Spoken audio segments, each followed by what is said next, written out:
DreAllDay.com. You're now tuned into the show where you learn the discipline to show up day after day to do the work, the confidence to put yourself out there boldly and authentically, and the mental toughness to continue showing up, doing the work, putting yourself out there even when the success you've expected to achieve has yet to be achieved. And on top of all this, you get a huge dose of personal initiative, which is the go-getter energy that moves any one of us, including yourself, to go and make things happen instead of waiting for things to happen. And then we put all this together into a series of frameworks, approaches, insights, strategies, and techniques all underneath the umbrella of one unified philosophy that is called Work on Your Game. My name is Dre Baldwin, also known as Dre All Day, and welcome to the show. And today's topic is, we are on part 2 of our ongoing series here, marketing things that you should know.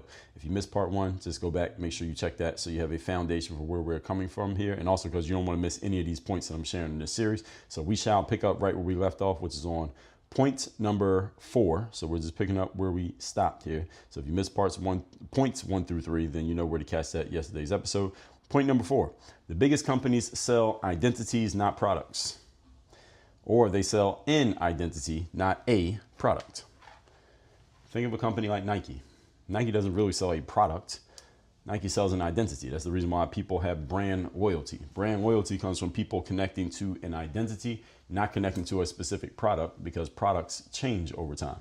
All the products that Apple was selling, let's say 15 years ago, they're not selling those same products now to this day. They may have the same name, but they're an updated, upgraded version of the same product. Is your identity and your loyalty to the Apple brand / identity that keeps you buying, is not the product itself. Because again, from one iPhone to the next, is there often a big difference? The answer is generally no. It's usually not that big of a difference between one phone and the next. The biggest differences in the iPhone, if you really think about it, are usually in the operating systems. When they give you the new iOS that comes out in the phone, but you can have the same phone and just get the new operating system. What the phone does do is the newer phones usually process a lot faster. So usually if you get a new Apple phone, new iPhone, when you start using the new phone, you realize that it's an upgrade in speed and how it responds to your taps compared to the phone that you just had. Because the phone that you just had has started to get a little bit slower, but so gradually that you barely notice. Then when you get the other phone, you're like, oh, this phone is actually a whole lot faster. It's kind of like going from your old car to a new car. You didn't realize how responsive you didn't realize how unresponsive your old car was till you got in a new car. But the real updates in Apple actually come from the operating system, not from the phone itself, if you think about it. But people keep buying from them. Why? Because they identify with the brand. Lululemon. Is that about the clothes? No, it's about the brand identity. Harley Davidson. We got any motorcycle riders listening to this? I'm sure we got a few.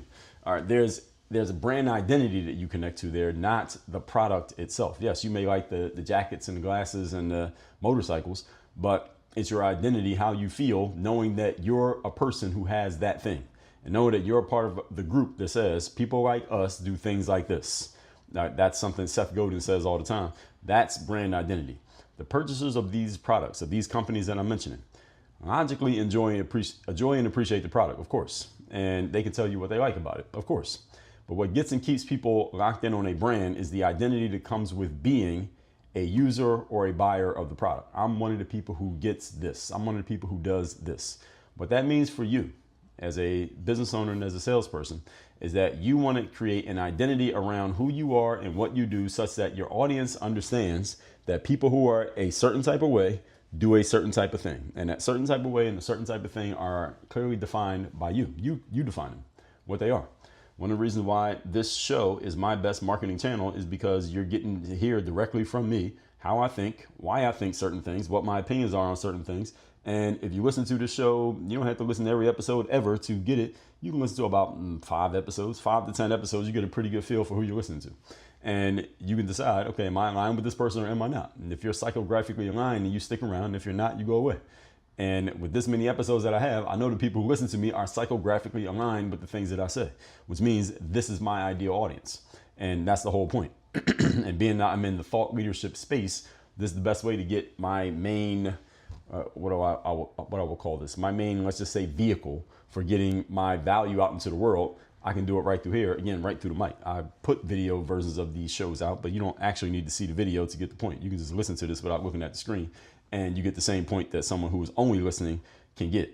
So the identity is much stronger, ladies and gentlemen, and it lasts a lot longer than someone simply liking a product or a service, because products and services get old. A product can get old. You buy the iPhone, like right now, my current iPhone, as of this recording, is the iPhone 13. So the newest iPhone is out is the iPhone 16. And I thought they used to do launches for these, but I was looking on the website for Apple's phone. I think I was doing it on this show a few episodes back. And it looks like you can get the iPhone 16. You can order it right now and have it delivered to your house tomorrow. But I thought they used to set a date, but maybe they don't do that anymore. Or maybe I'm just behind the times. I don't know what's happening, what's changed. The point being, the iPhone 16, 10 years from now, will be an ancient device. Just like the phone I have now is ancient to many of you who already have the iPhone 16. You're waiting on the iPhone 17. The point is, my affinity and connection to the brand identity of Apple is stronger than that of my connection to the phone itself, because phones come and go. Same thing with any product that you buy from a company. If you love the brand, you'll buy whatever new product they put out if it can replace the one that you already have. New products and new services are being produced every single day in the marketplace, whether by the company you like or by a competitor. But you don't want to be in a rat race of you competing against everybody else. Every time they put out a product, you got to put out a product. No, you want to create a brand identity that connects people to you and your business such that no matter what anybody else is doing, they don't matter. All right, people don't even see them because they only see you. That's what you want. Point number 5, today's topic once again is marketing things that you should know. Number 5, a strong brand does the marketing and selling for you before you start marketing and selling. So I mentioned Nike a few times here so far in this series. There's another shoe brand called Hoka, Hoka. They seem to be gaining in popularity in the United States. First time I saw someone wearing them was my boxing trainer, but he is not a born American. He lives in America now. He's a citizen now, but he's not a born American. So I thought, hey, maybe it's something that Europeans are into, this Hoka thing. And now I'm seeing some Americans walking around in them. I see them in the gym often. I guess they're a gym. I don't know if they're an athletic-based company. I'm guessing they are. Because the only place I started seeing them was in the gym. People wearing these Hoka. And people I've asked about it say they don't like the way Nike shoes feel on them. I've never tried on a pair of Hoka shoes, and I doubt that I would wear a pair of Hoka athletic shoes. Why? Because I have so much brand identity with and brand loyalty to Nike. Not just to Nike, the brand, but also the image they have burned in my subconscious from so many years of marketing. And I'm thinking about the athletes they've had, like Kobe Bryant and LeBron James and Michael Jordan and Tiger Woods and Serena Williams and who else was affiliated with Nike. Everybody else has been with Nike. I have a connection to that. I've done marketing deals with Nike. I've done brand, what do they call it? Influencer campaigns with Nike back in my basketball days. I've done a lot of things with Nike, and I wore a lot of Nikes. And if I had to pick a pair of sneakers to wear on just a regular day, I'm looking over towards my closet, probably a pair of Jordans. I got a lot of pair of Jordans, and the Jordan brand is owned by Nike. So I have a lot of brand loyalty to Nike. So even if someone came out with something that is logically a better, quote unquote, better product for my feet than Nike, I probably still wouldn't wear them. I probably wouldn't. I would probably just stick with Nike. Why? Because I have a strong connection to it.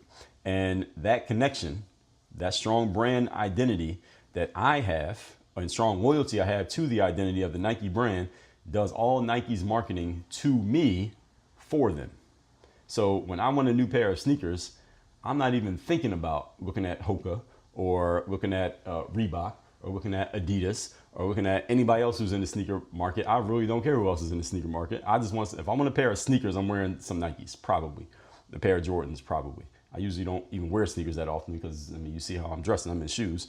But the point is, if I am wearing sneakers, it's probably going to be a pair of Nikes. It's probably going to be a pair of Jordans. Most likely. You see me in sneakers, it's probably a pair of Jordans. Every now and then, maybe something else is not Jordans. They're usually going to be Nikes.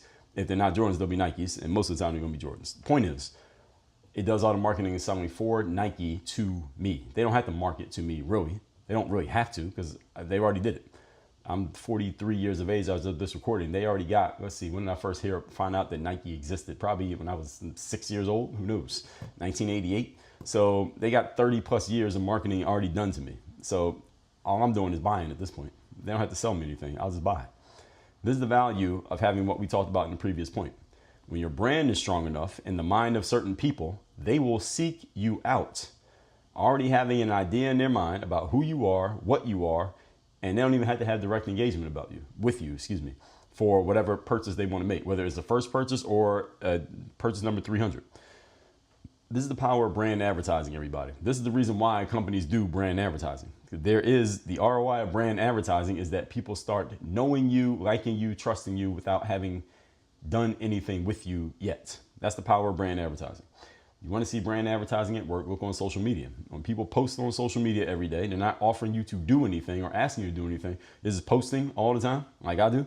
That is brand advertising. So what I'm doing here is brand advertising. It's a form of brand advertising because I am giving you my brand, which is the way that I talk and the way I break things down, the way I explain things and the way I articulate, regardless of the subject. That's part of my brand. And I'm advertising myself by putting it out there publicly for people to consume. This is also part of my marketing. And what is it doing? It's letting you know, okay, here's how this guy talks. Here's who this guy is. This is what this guy is about. And being that I'm in the line of work, I'm in the consultancy space, I guess you call it the service-based entrepreneurial business, professional business. It's a high touch, high intimacy type of job because if you're working with me, we're going to be having conversations. You're going to be hearing my voice a lot. So this is just giving you a sample of my approach and the way that I talk. And if this works for you, then you want more of it, you like it. If it doesn't work for you, you go elsewhere because it's not for you. The point is, this is a form of brand advertising, and you do this well enough, people are going to start coming towards you.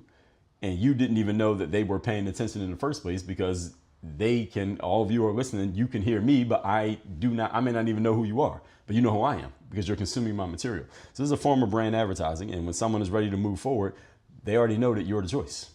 And you may not even know that they exist yet because they haven't made themselves known to you yet. So that's the power of brand advertising.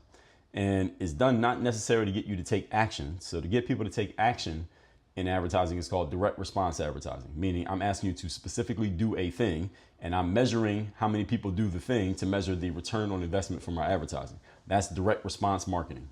And most small businesses do a whole lot of direct response marketing because, again, we don't have money to throw away just on pure brand advertising. And I'm going to tell you how these two work together in a moment.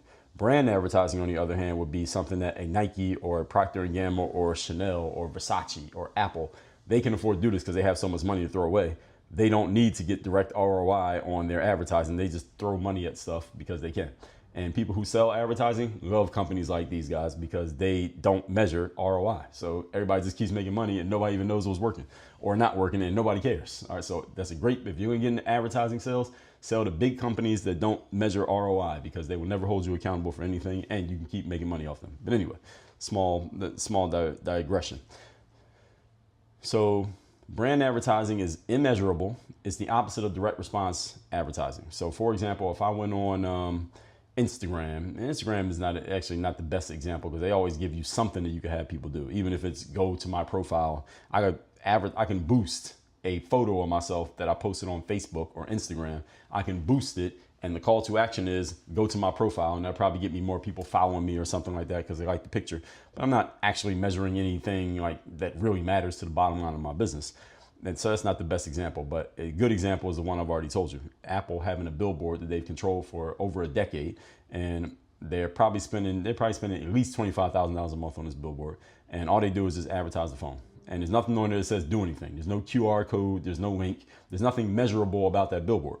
But they're willing to throw money at it because it just keeps you thinking about the iPhone. Listen to me. I'm here talking about it. I'm talking about this billboard. So big brands can do this. Nike can do something like this. They done it with a picture of LeBron James with just a Nike swoosh. And it doesn't say anything. It was just a picture of him. A picture of Michael Jordan jumping and dunking. Doesn't say anything, just a picture. That's brand advertising. Direct response advertising, on the other hand, is often, again, what small businesses use because small businesses must measure the output of every single dollar. They cannot throw money away like Nike can throw money away. And what they do with direct response is they're asking you to specifically do a thing, and we can measure how many people did that thing, i.e. clicked on the link, i.e. scanned the QR code, i.e. Went to the website and bought something, i.e. put in their email address, whatever it is that you want people to do, and you can measure it. Okay, so for every $100 we spent, we got 15 people to click on the website. So now we know that we're getting a 15% conversion when it comes to clicks on these ads. Now let's see if we can beat that 15%. Now let's see if we can get it to 20. Now let's see if we can get it to 30. So they're doing a strategic measurement. And again, when you're watching every dollar, you must do this. If you're not watching every dollar and it doesn't matter, and or you're spending somebody else's money, then you can just be reckless with it. And if you are working on a specific budget or with a specific budget, which most small businesses are, direct response allows you to keep track of where your money's going. And I would suggest, unless you have an unlimited budget and you don't care where your money goes, I would suggest you focus on direct response, because what happens when you do direct response advertising is you're brand advertising at the same time. I can't tell you how many times people have come to me and said, well, I was scrolling on Facebook or on Instagram or wherever, and I saw your ad and I did not click on it, but I saw you and I just followed you. Or I clicked on the ad and I didn't buy the book, but then I saw that I just looked you up and saw you had a podcast, so I started listening to your podcast. I've had many people tell me stuff like this, that they didn't even do what my ad was trying to get them to do, but they started following my work anyway, and they came to like my approach, and 6 months later they end up buying something. So when you do direct response advertising, you're getting the brand advertising at the same time. Now, do people at Apple and Nike understand this? I think they probably have some people on their payroll who understand this. The thing is, they don't care because they have so much money they don't have to care. You have to care. Point number 6. Today's topic, once again, is marketing things that you need to understand. Number 6, your best customers are already your customers. Your best customers are already your customers. Now, what exactly does that mean? I talked about this in episode number 2840, how to get the second dollar in business. What does the second dollar mean? Second dollar is the money you make from someone who has already given you money before. So they already gave you their first dollar, not their first ever dollar, but the first dollar exchange between you and them has already happened. The second dollar is getting them to buy something else, getting them to do a second transaction with you. All right, and this is your warm market.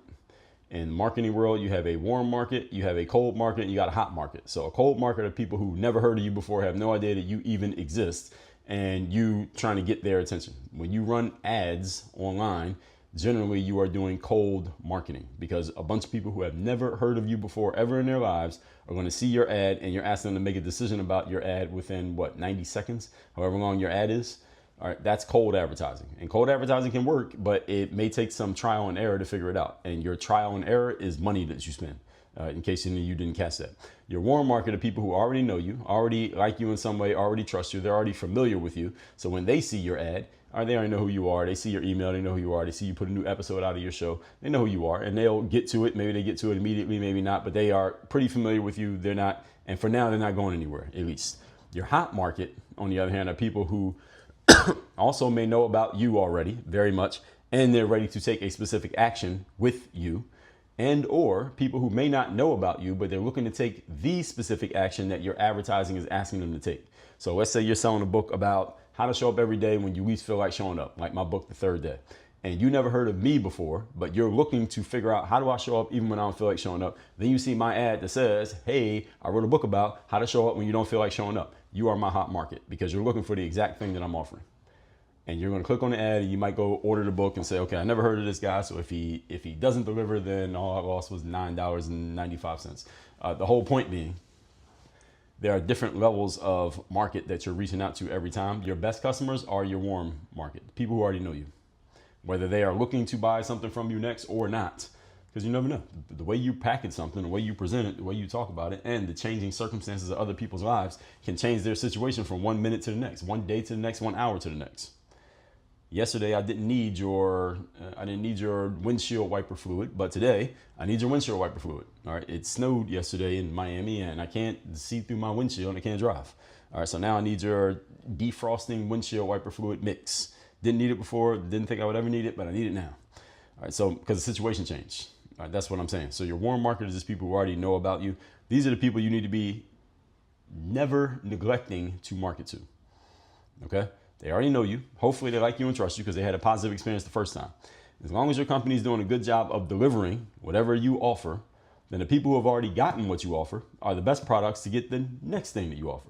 You ever bought a book from me and you liked it? When I tell you about my next book, you're going to buy that one too. And guess what? My next book is coming soon. By the time this episode comes out, my next book is out, and you should be hearing about it. There probably should be an ad for that book somewhere in between the points of this episode, as a matter of fact. So do not neglect your current audience and your current customers, because your best future customers are the ones who are in that group. Or your best future customers are people who have already bought something from you in the past. And it doesn't matter if it's a big jump from what you have sold them in the past to what you may sell them in the future. So let's just say you got a bunch of $10 products, and you also have a $1,000 product. Someone who has only bought one of your $10 products could be your next $1,000 customer. And it's more likely that your next $1,000 customer comes from amongst someone who has already given you $10 once than someone who's never given you anything. More than likely, it'll come from someone who's already given you something. Why? Because they already have the know, like, and trust factor built in. So you don't have to build that with them. So they're already a little bit warmer than someone coming in cold. Does everyone understand what I'm saying here? So don't neglect these people. You should never neglect them. You should be marketing to them harder than you market to anybody. The people who are already in your world, as a matter of fact. Often there are people in your current audience, your current customer base, who are ready to buy something else that you have for sale. The problem is, the reason they're not buying it is you have not told them that you have it and or that it could help them. So they just don't know. And mind you, people have other things going on in their life besides sitting around waiting for you to tell them that you have something for sale. So you got to let them know. So you can't be a timid marketer, folks. So consider this deeply and consider it consistently. All that said, let's recap part 2 of our ongoing series, Marketing Things You Should Understand. Number 4, the biggest companies sell identities, not products. Think Nike, Lululemon, Apple, Harley Davidson, a bunch of other companies that you have brand loyalty to is because of the identity that comes with it, is not because of the product. The product is just a bonus. Number 5, a strong brand does the marketing and selling for you before you start doing any marketing or selling. As I told you, there are other sneaker brands that I've heard other people in the fitness world tell me that they like better than Nike. I've never even tried on a pair of shoes from any of these other companies because I have brand loyalty to Nike. They have already sold me. All I'm going to do is pick a product. Number 6, your best customers are already your customers. All right, that's called the second dollar. People have already given you money are the people most likely to give you the next money that you collect. So do not neglect marketing to your current customers and your current clients. Those are your best prospects for your next sale. All that said, tomorrow we're getting to part 3 of this ongoing series. Between now and then, you want to step your marketing game up, get my help, go to workonyourgameuniversity.com, see who we worked with, see who we're helping, see who we are looking to work with next. Check our social proof, schedule a time to get on a call with us. We'll take it from there. Work on your game. Dre, all